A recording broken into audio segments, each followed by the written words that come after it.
Well, welcome to face-to-face classes via the internet. Um, Kind of strange times we live in, but I want to see everybody get through this class and do very well.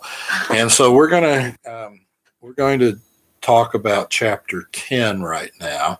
And chapter 10 is strategy in the master budget, but mostly we'll be talking about just the budgets in general and how we construct those and what we do with those. And so the first thing that you need to realize is that a budget is basically the numerical form that the corporate strategy takes on. And so you can, if you can read the budget, you get to understand what a company's priorities are, where they're going to put things, how they plan um, to generate their revenues, where they're going to put their money, what's important to them. And so budgets are a very important thing, and it gives you a roadmap to follow.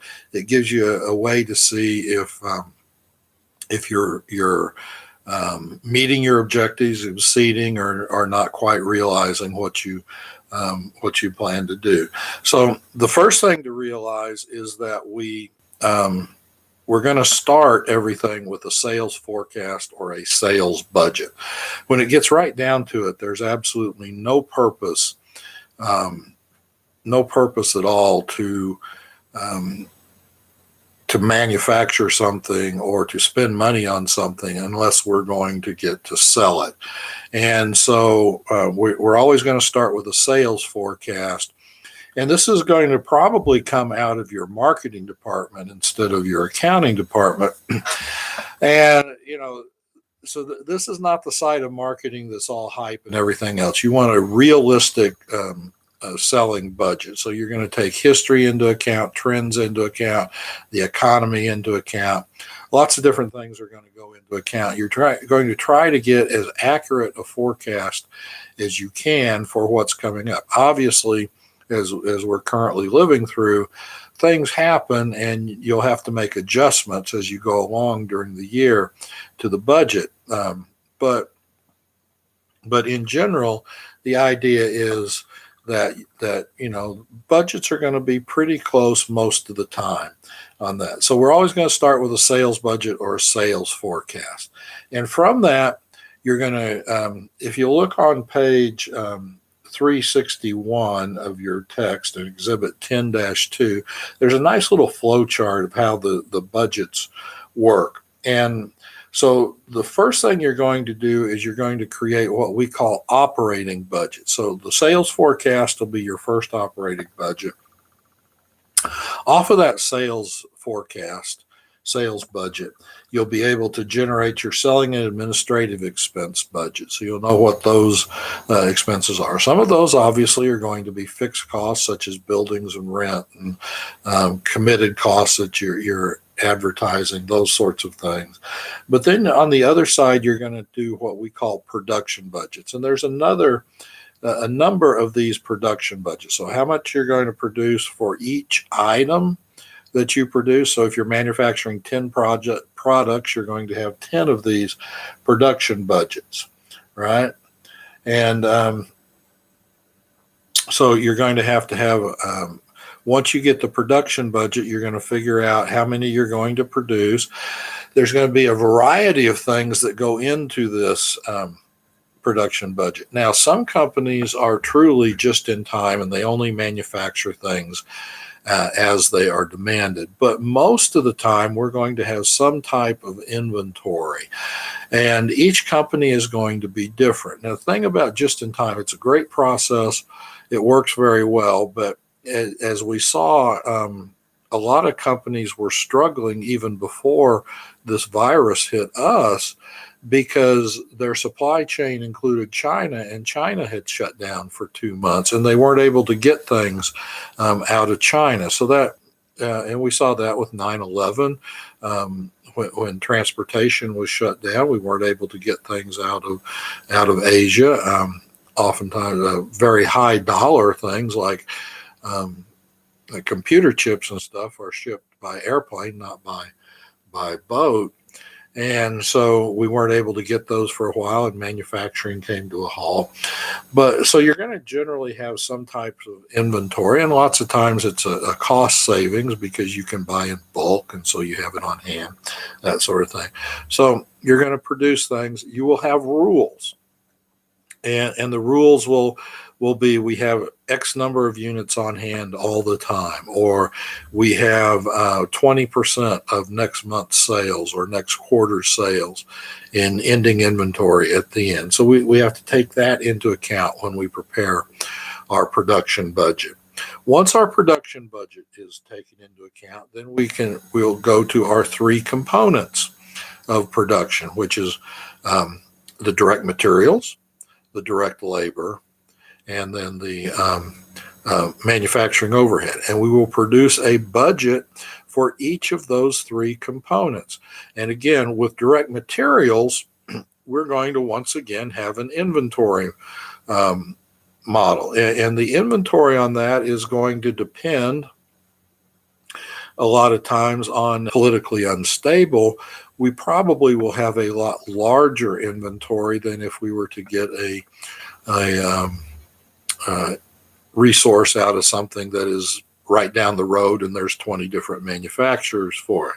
So these will all come into account, why you do that. Direct labor, on the other hand, we can't inventory that. We can't take a person and put them, pay them in advance and put them on the shelf and then pull them off and use them. And so direct labor is a little bit easier to calculate. It's just going to be how many hours does it take to produce the amount that we're going to produce, and then obviously times the pay rate that those workers get. And then finally, we've got the overhead budget, and there's lots of different ways to do overhead. It could be based on direct labor hours. There's a lot of ways to do it. A direct labor cost can do it. We can do it based on raw materials or units produced. Again, there will be fixed and variable components to our overhead, as we've already seen in previous chapters. And so we'll have all of that. Once we do that, we'll get our cost of goods manufactured and our cost of goods sold. And this will actually be part of our budgeting process, so we'll know what's going on there. From that, then we move into the financial budget. So we're going to have a budgeted income statement, a budgeted balance sheet, and a budgeted cash flow statement. Also, in addition to all that, we will probably have some type of capital expenditures budget. Are we increasing or decreasing our ability? What's that look like? We're going to have machinery that wears out. If the trend is that things are expanding, we may want a bigger factory or more capacity in our current factory. So all of those things will go into manufacturing the budget. Now, on the sales side, when we sell things, we're also going to have to figure out how much cash we're going to collect. Is it all cash sales, like a snow cone stand, or are we doing things that people buy on credit? And what are our terms? Are they 210 net 30, 110 net 30, all these sorts of things? And we will put all those things into account as we go through practicing putting together these budgets. Now, I will say, first of all, when you're doing budgeting in the real world, being able to do Excel is a huge time saver, because think about a real world manufacturing case. We're going to deal with things in the textbook here where we're manufacturing something and we might have 2 or 3 raw materials. Lots of times we'll have 1 raw material for pedagogical purposes, but we'll have 2 or 3 raw materials in some cases. Out in the real world, think about manufacturing something as simple as a computer. You've got all the different raw materials, the memory, the hard drives, the case, the power supply, the keyboards, the monitor that goes with it, the processing chip, all those different components that go into a computer that you can think of. And so each one of those will have its individual budget, its purchasing budget, and so that we know how much of each item to budget. Like even think about a computer case and the screws that go in. How many screws are we going to have to buy to put this thing together? And so those are all important. And so you can see, something as simple as a pencil may have 4 or 5 components: the wood, the paint, the lead, the eraser, the brass ferrule to put together a pencil. But something like an airplane or an automobile may have 100,000 different parts, and you have to put that together. Somebody will have to put that together in order to do a purchasing budget. So these are all very important. Now, one of the things that I can tell you, one of my pet peeves as an accountant is lots of times when companies get in a little bit of trouble, like we see now, the economy is going south, and people will want to cut back. And the first thing management likes to do is to say, well, we're just going to cut 5% across the board. Well, that may be true on the production side of things, but when you think about an organization, your priorities are not equal.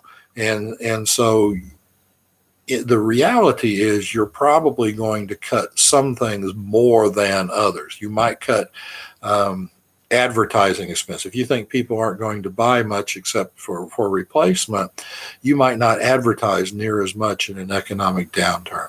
Other people take the exact opposite. You need to advertise more. And so it just depends on what the priority is. And a lot of that depends on what's your market share. How many competitors do you have in the market? Is it an impulse buy, or is it a necessity purchase for the consumer? So all these things go into account when you're figuring out your budget, and you just have to realize that all priorities are not going to be the same. So it's kind of foolhardy to make a blanket 5 or 10% cut. Cuts are going to need to be prioritized, and that should be able to be seen in the budget. What are your priorities and what are your less prioritized things? So anyway, I think the best way to go about this chapter, rather than tell you how things are done, that was just a brief overview of the budgeting process, and then we'll just work through the exercises, and you'll be able to see how these things, the different parts of these budgets, transpire and then get put together into a master budget. So I will see you on the exercises, and good luck to all of you.